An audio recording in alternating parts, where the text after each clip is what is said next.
కాలువ శ్రీనివాస్ అనే వ్యక్తి మేనిఫెస్టో చూసి అరే ఇంత ఇచ్చి చెప్పినామే ఏమీ చేయలేకపోయినామే ప్రజల దగ్గర ఎలా పోవాలని తలెత్తుకొని అని సిగ్గుపడాల.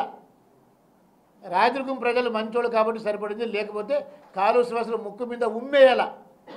వాళ్ళు మేనిఫెస్టో తీసుకొని అతను వచ్చినప్పుడు చూపిస్తే మేనిఫెస్టోలో ఎన్ని హామీలు ఉన్నాయని చెప్పేసి పంపించిన. మొన్ననే నా దగ్గర ఇంకా 5-6 కాపీలు ఉన్నాయి వాళ్ళ మేనిఫెస్టో. మొన్ననే రిజిస్టర్ పోస్ట్లో కూడా ఒకటి పంపించిన అతనికి, సాఫ్ట్ కాపీ కూడా పెట్టిన అతనికి.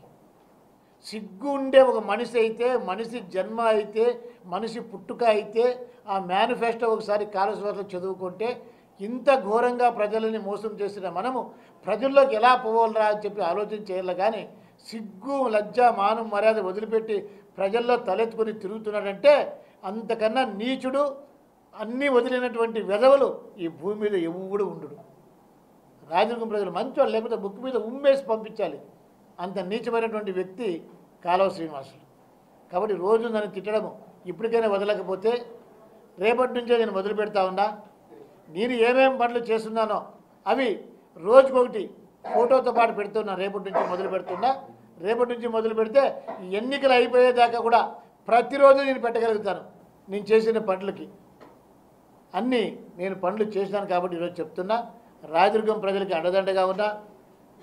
నేను ఓడిపోయినప్పుడు కూడా ఎంత చంద్రయాత్ర గెలిచింది 1800 ఓట్లు.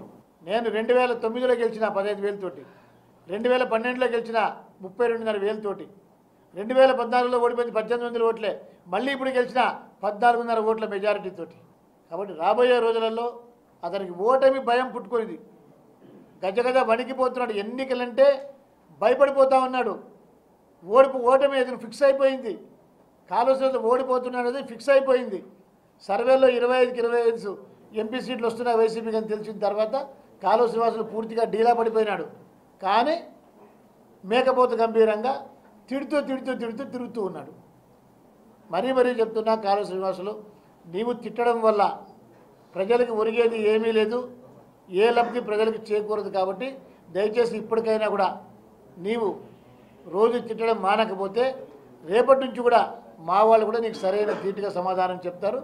నీవేం పెడతావో దానికి సిద్ధంగా ఎక్కువగా మేము కూడా పెట్టడానికి సిద్ధంగా ఉన్నాం. రాయదుర్గం అభివృద్ధి అయిందంటే ఏ లెక్కాచారాలు తీసుకోండి, స్వాతంత్రం వచ్చిన తర్వాత ఏ 5 సంవత్సరాల కాలం అన్నా తీసుకోండి, రామచంద్రారెడ్డి ఈ 5 సంవత్సరాల కాలంలో అయినంత జరిగితేగిన నేను ఆ రోజు సమాధానం చెప్తాను. ఏదో ఒక రోడ్డు వేసేసి నేషనల్ హైవే, సెంట్రల్ గవర్నమెంట్ వాళ్ళు నేషనల్ హైవే వేస్తే ఆ డబ్బంతా తన లెక్కలోకి వేసుకుంటే అవన్నీ ఏం జరగవు. అక్కడ గ్రామాలకి తార్ రోడ్డు వేయించడం జరిగింది. ఇంకా ఇప్పుడు మంజూరైనవన్నీ చాలా ఉన్నాయి. ఇంకొక 100 కోట్లు వర్క్స్ ఉన్నాయి. ఆ 100 కోట్ల వర్క్లు కూడా తప్పకుండా ఎలక్షన్ లోపల పూర్తి చేస్తాము. ఆ తర్వాత వేయడానికి రోడ్డు ఉండదు రాయదుర్గంలో. రామచంద్రారెడ్డి ఎన్ని రోడ్లు వేసాడంటే ఇవి శాంక్షన్ అయిన రోడ్లన్నీ వేసేస్తే వేయడానికి రోడ్లు కూడా ఉండవు.